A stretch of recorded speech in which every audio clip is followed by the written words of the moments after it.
Have you ever felt like your prayers are just hitting the ceiling? Like you're speaking, you're asking, you're crying out, but there's no response?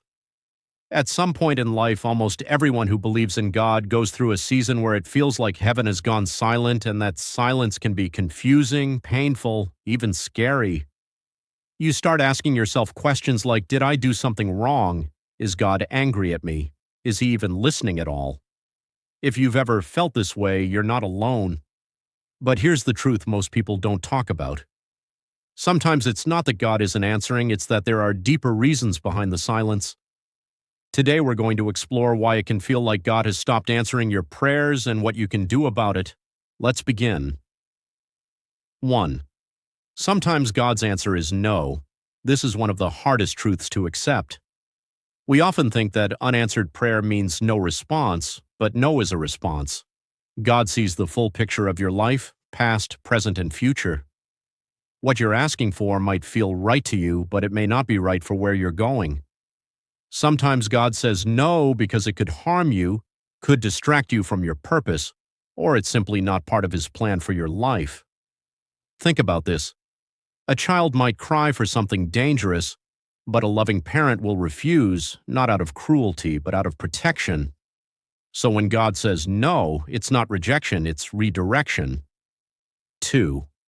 Sometimes God is saying, wait, we live in a world of instant results, fast internet, fast food, fast answers, but God doesn't operate on human timing. Delay does not mean denial.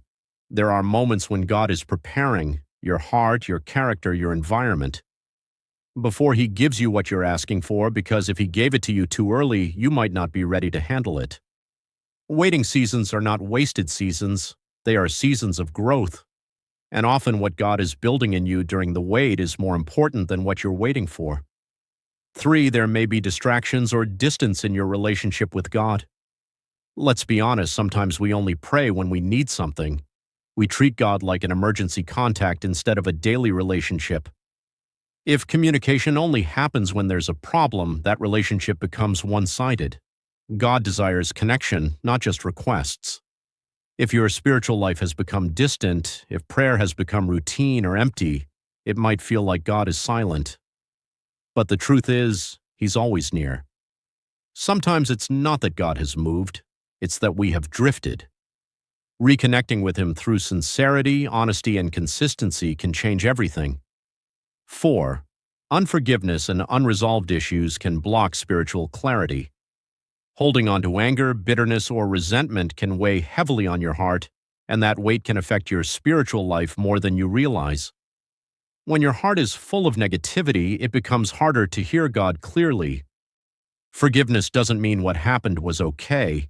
It means you're choosing freedom over pain.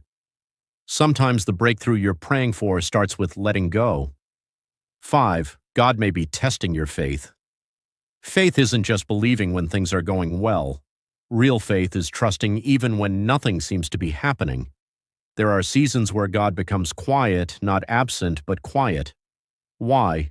Because he wants to see if you will still trust him, even without immediate answers. It's easy to believe when prayers are answered quickly, but true faith grows in silence. In those moments when you keep praying, keep believing, even when you don't see results, that's when your faith becomes real. 6. God is working behind the scenes. Just because you don't see movement doesn't mean nothing is happening. Think of a seed planted in the ground. For a long time, it looks like nothing is growing. But underneath the surface, roots are forming, foundations are being built. In the same way, God could be working in ways you cannot see, opening doors, closing wrong paths, aligning people and opportunities. Your breakthrough might already be in motion, even if it hasn't appeared yet. So what should you do when it feels like God isn't answering? Keep praying even when it feels silent. Stay consistent, not just emotional. Reflect on your life honestly. Be open to different answers. Trust the process even when it's unclear. And most importantly, don't give up. Because silence does not mean absence and delay does not mean abandonment. If you're in a season where it feels like God has stopped answering your prayers, hold on. You are not forgotten. You are not ignored. And you are definitely not alone. Sometimes the quietest seasons are when God is doing the deepest work. Keep believing, keep trusting, And when the answer finally comes, you'll understand.